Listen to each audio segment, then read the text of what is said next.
ایک بھائی پوچھتے ہیں کہ کیا جنت میں اپنی فیملی کے ساتھ رہنا نصیب ہوگا؟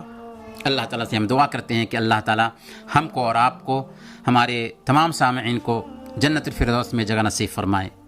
اور جب ہم جنت میں جائیں گے تو اللہ رب العالمین کا کرم ہے، اس کا فضل ہے، اس کا احسان ہے کہ اگر جنتی اونچے والے درجے میں ہوں گے اور ان کی فیملی کے لوگ اس جنتی سے نیچے والے درجے میں ہوں گے تو اللہ تعالیٰ اپنے فضل سے، اپنے کرم سے اس نیچے والے کو اوپر کر دے گا اور فیملی کے ساتھ رہنا نصیب ہو جائے گا۔ سبحان اللہ۔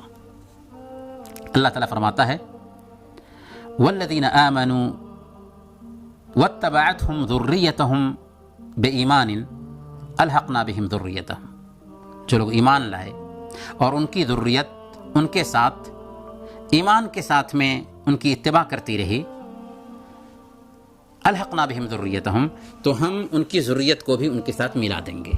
تو گویا کہ اگر آپ کے دادا جنت کے اوپر والے درجے میں ہیں اور آپ کچھ نیچے تھے تو اللہ تعالیٰ اپنے فضل اور کرم سے آپ کو آپ کے دادا کے ساتھ کر دے گا۔ یہ اللہ کا فضل اور اس کا احسان ہے۔ بس ہمیں چاہیے کہ جنت میں جانے کی تیاری کریں، جنت میں جانے کے لیے عمل اختیار کریں، کیونکہ یہ دنیا جنت حاصل کرنے کے لیے ہی بنائی گئی ہے۔ اللہ تعالی ہم سب کو وہ اسباب اختیار کرنے کی توفیق عطا فرمائیں جو جنت میں جانے والے ہیں۔ وصلی اللہ علی نبینا محمد وعلی آلہ وصحبہ اجمعین۔